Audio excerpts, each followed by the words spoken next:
नमस्कार।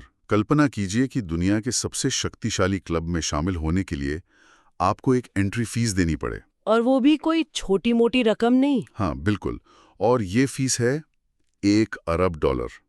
ये किसी फिल्म की कहानी नहीं, बल्कि एक हकीकत बन सकती है। हाँ। आज हमारे हाथ जो दस्तावेज लगे हैं वे एक ऐसे प्रस्ताव का खुलासा करते हैं जो संयुक्त राष्ट्र को शायद किनारे कर सकता है और वैश्विक राजनीति के सारे नियम बदल सकता है। इसका नाम है बोर्ड ऑफ पीस। जी, तो आज हम इसी गुत्थी को सुलझाने की कोशिश करेंगे। आखिर ये बोर्ड ऑफ पीस है क्या भला? ये यूएन से कितना अलग है और क्या ये दुनिया को बदलने वाला है? देखिए, ये सिर्फ एक नई संस्था बनाने की बात नहीं है। ये वैश्विक व्यवस्था की आत्मा पर एक सवाल है। आत्मा पर सवाल? मतलब ये कि क्या दुनिया नियमों और आपसी सहमति से चलेगी या फिर जिसके पास सबसे ज्यादा पैसा है उसकी मर्जी से। हमारे सूत्र बताते हैं कि ये प्रस्ताव असल में शांति की नीलामी करने जैसा है। शांति की नीलामी, ये बहुत भारी शब्द है। बिल्कुल। और आज हम यही समझेंगे कि इस नीलामी में कौन बोली लगा रहा है और इसकी कीमत किसे चुकानी पड़ेगी। ठीक है, तो चलिए इस नीलामी की शुरुआत से शुरू करते हैं। ये विचार ये आया कहाँ से? हमारे सूत्र बताते हैं कि इसकी जड़ें गाजा में हुई तबाही से जुड़ी हैं। बिल्कुल।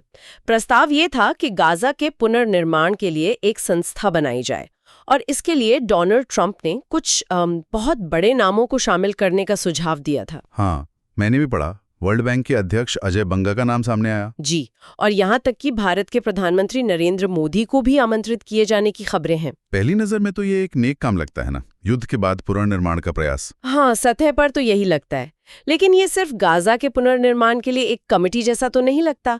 इसके पीछे की कहानी कुछ और है ना? सही पकड़ा आपने बिल्कुल सही समझा। असली योजना इसे एक स्थायी संस्था बनाने की है, एक ऐसी संस्था जो धीरे धीरे संयुक्त राष्ट्र का एक विकल्प बन सके। एक विकल्प? हाँ, इसका काम सिर्फ पुनर्निर्माण नहीं होगा, बल्कि राजनीतिक स्थिरता लाना और शांति समझौते करवाना भी होगा। अच्छा। और सबसे बड़ी बात, ये संयुक्त राष्ट्र के सिस्टम से पूरी तरह बाहर काम करेगा। ये एक समानांतर ढांचा खड़ा करने की कोशिश है जो यूएन सुरक्षा परिषद और उसके शांति मिशनों को सीधे सीधे चुनौती देगा।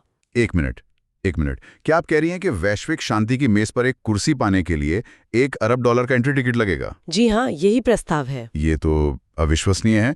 लगभग 9,000 करोड़ रुपए सिर्फ एक सीट के लिए। इसकी तुलना अगर हम संयुक्त राष्ट्र सुरक्षा परिषद से करें तो वहां तो शक्ति का आधार ऐतिहासिक और राजनीतिक रहा है, पैसा नहीं।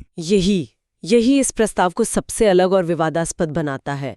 आप किसी भी बड़ी अंतर्राष्ट्रीय संस्था को देख लें, जैसे IMF या WHO। हाँ, चाहे वो IMF हो, WHO हो या खुद संयुक्त राष्ट्र हो, कहीं भी इस तरह की कोई फ्लैट एंट्री फीस नहीं होती। पारंपरिक रूप से देशों का योगदान उनकी अर्थव्यवस्था के आकार यानी GDP के आधार पर तय होता है। इसे ऐसे समझिए जैसे आप एक बहुत महंगे एक्सक्लूसिव कंट्री क्लब की सदस्यता खरीद रहे हैं। सिर्फ सदस्य ही अंदर आ सकते हैं, खेल सकते हैं और नियम तय कर सकते हैं, और बाकी सब बाहर से देखने के लिए मजबूर हैं, भले ही खेल उनके अपने बगीचे में खेला जा रहा हो। तो इसका मतलब संयुक्त राष्ट्र महासभा का जो मूल सिद्धांत है, एक देश एक वोट, जहां सैद्धांतिक रूप से मालदीव और अमेरिका दोनों की आवाज बराबर है, उस सिद्धांत को तो ये मॉडल पूरी तरह से कचरे के डिब्बे में फेंक देता है। अच्छा। बिल्कुल, यहाँ साफ है, जिसके पास पैसा है उसी की आवाज में वजन होगा। ये $1 1 वोट का सिद्धांत है, 1 नेशन 1 वोट का नहीं। और जो देश ये रकम नहीं दे सकते, उनका क्या? उनके लिए एक दूसरी व्यवस्था है। उन्हें सिर्फ 3 साल की सीमित सदस्यता मिलेगी, जैसे यूएन सुरक्षा परिषद में अस्थायी सदस्य होते हैं। लेकिन यहाँ एक बहुत बड़ा पेंच है। और वो क्या है? उनकी सदस्यता को आगे बढ़ाना है या नहीं, इसका फैसला पूरी तरह से बोर्ड के चेयरमैन करेंगे। क्या? जी, यानी उनकी जगह स्थायी नहीं है और वे हमेशा चेयरमैन की मर्जी पर टिके रहेंगे। ये उन्हें चेयरमैन के प्रति वफादार रहने के लिए मजबूर करेगा, न कि वैश्विक शांति के सिद्धांतों के प्रति। अगर कोई $1 अरब दे रहा है तो जाहिर है वो सिर्फ बैठना नहीं चाहेगा, वो स्टीयरिंग व्हील भी अपने हाथ में चाहेगा। तो इस गाड़ी को चलाएगा कौन? क्या ये वही शख्स है जिसके दिमाग की उपज है ये सब? हाँ, प्रस्ताव के अनुसार डोनाल्ड ट्रंप इसके उद्घाटन अध्यक्ष होंगे। अच्छा, तो वही होंगे। जी, और अध्यक्ष के पास लगभग असीमित अधिकार होंगे। नए सदस्यों को मंजूरी देना, बैठकों का एजेंडा तय करना, पैसों का हिसाब किताब रखना, सब कुछ सब कुछ चेयरमैन के हाथ में होगा। यहीं पर मुझे संस्थागत जांच और संतुलन वाली बात समझनी है। जब आप ये कहती हैं तो इसका मतलब है कि कोई रोकने टोकने वाला नहीं होगा। एग्जैक्टली। जैसे किसी देश में संसद या अदालतें सरकार पर नजर रखती हैं, वैसा यहाँ कुछ नहीं होगा। ये तो एक कॉर्पोरेट सीईओ की तरह हुआ जिसके पास बोर्ड को नियंत्रित करने का पूरा अधिकार है ना?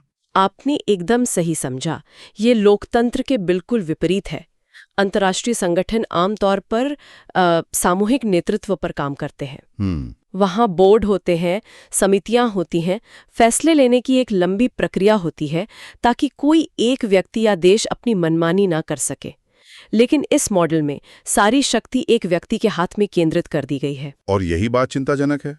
और यही बात दुनिया भर के राजनायकों को सबसे ज्यादा परेशान कर रही है। और संस्था का नाम है बोर्ड ऑफ पीस। ये अपने आप में एक बहुत बड़ा विरोधाभास है। शांति के नाम पर एक ऐसी संस्था जहां सारी शक्ति एक ही व्यक्ति के पास होगी और जहां सदस्यता पैसे से खरीदी जाएगी। बिल्कुल। शांति की स्थापना सामूहिक प्रयासों और विश्वास से होती है, किसी एक व्यक्ति की मर्जी या पैसे के जोर से नहीं। इस प्रस्ताव में जिस तरह से ताकत का केंद्रीकरण किया गया है, वो इसकी विश्वसनीयता पर ही सवाल खड़े करता है। ये ढांचा तो एक व्यक्ति की सोच को साफ दिखाता है। हमारे सूत्रों में इस ट्रांजैक्शनल सोच का जिक्र बार बार आता है। चलिए इसे थोड़ा और समझते हैं। जब आप ट्रांजैक्शनल कहती हैं तो इसका मतलब है कि हर मदद के बदले कुछ ठोस वापस चाहिए? हाँ, मतलब कोई दोस्ती या सिद्धांत नहीं, सिर्फ लेन देन। सिर्फ लेन देन। इसका मतलब है गिव एंड टेक पर आधारित विदेश नीति। ट्रंप का हमेशा से यही मानना रहा है कि गठबंधनों को अमेरिका की सुरक्षा के लिए भुगतान करना होगा। सुरक्षा कोई दान नहीं है। इसका सबसे बड़ा उदाहरण हमने नेटो के साथ देखा था। बिल्कुल, जहां उन्होंने लगातार सदस्य देशों पर अपना रक्षा बजट बढ़ाने के लिए दबाव डाला। उनका तर्क था कि अमेरिका ही क्यों सबका भार उठाए। यूक्रेन का मामला भी तो कुछ ऐसा ही था। रिपोर्ट्स थीं कि ट्रंप ने सीधे तौर पर कहा था कि अगर अमेरिका हथियार देकर यूक्रेन की रक्षा कर रहा है तो यूक्रेन को भी बदले में कुछ देना होगा। जी, और नतीजा ये हुआ कि यूक्रेन के खनिजों और खनन क्षेत्रों तक अमेरिकी कंपनियों की पहुंच बन गई। ये तो पे टू स्टे प्रोटेक्टेड, यानी सुरक्षित रहने के लिए भुगतान करो, का एक टेक्स्ट बुक उदाहरण है। और बोर्ड ऑफ पीस इसी लेन देन वाले तर्क को वैश्विक संघर्ष के समाधान पर लागू करता है। ये संयुक्त राष्ट्र के सार्वभौमिक वैधता के सिद्धांत को चुनौती देता है। सार्वभौमिक वैधता, इसे थोड़ा आसान भाषा में समझाएंगे। देखिए, यूएन की ताकत इस बात में है कि दुनिया के लगभग सभी देश इसका हिस्सा है। ये उसे एक नैतिक अधिकार देता है। लेकिन ये नया बोर्ड उस वैधता को चुनिंदा धन और संरेखण पर आधारित एक प्रणाली से बदलने की कोशिश करता है। मतलब अगर आपके पास पैसा है और आप हमारे साथ हैं तो आपका स्वागत है। हाँ, एग्जैक्टली। तो इस नई व्यवस्था में दुनिया कैसी दिखेगी? एक तरफ अमेरिका के नेतृत्व वाला ये पेड क्लब होगा, लेकिन उन देशों का क्या जो इसमें शामिल नहीं होंगे या होना ही नहीं चाहेंगे, जैसे चीन और रूस? जाहिर है, चीन और रूस इसका हिस्सा नहीं बनना चाहेंगे। वे क्यों एक ऐसी संस्था में शामिल होंगे जहां ट्रंप की मनमानी चलेगी और उन्हें अमेरिका के नियमों के तहत काम करना पड़ेगा? तो वो क्या करेंगे? वे शायद इसका विरोध करेंगे और अपना एक अलग ब्लॉक बना सकते हैं। इससे दुनिया साफ तौर पर दो या उससे भी ज्यादा गुटों में बंट सकती है। ये कुछ शीत युद्ध के दौर की याद दिलाता है। लेकिन एक पल के लिए रुकते हैं। क्या कोई ये तर्क नहीं दे सकता कि संयुक्त राष्ट्र, खासकर सुरक्षा परिषद, दशकों से अप्रभावी रहा है? हाँ, ये तर्क दिया जाता है। वीटो पावर की वजह से कितने ही जरूरी प्रस्ताव अटके पड़े हैं। शायद दुनिया को एक ऐसी संस्था की जरूरत है जो फैसले ले सके, भले ही वो तरीका विवादास्पद क्यों न हो। ये एक बहुत महत्वपूर्ण सवाल है और कई लोग ऐसा सोचते भी हैं।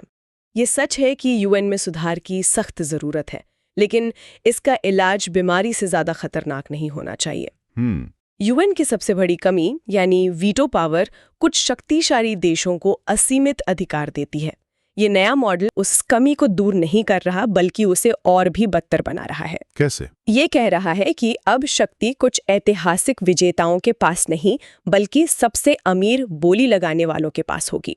ये समस्या का समाधान नहीं, बल्कि उसका निजीकरण है। निजीकरण, शांति का निजीकरण। और इसका सबसे ज्यादा असर किस पर पड़ेगा? विकासशील देशों और ग्लोबल साउथ पर।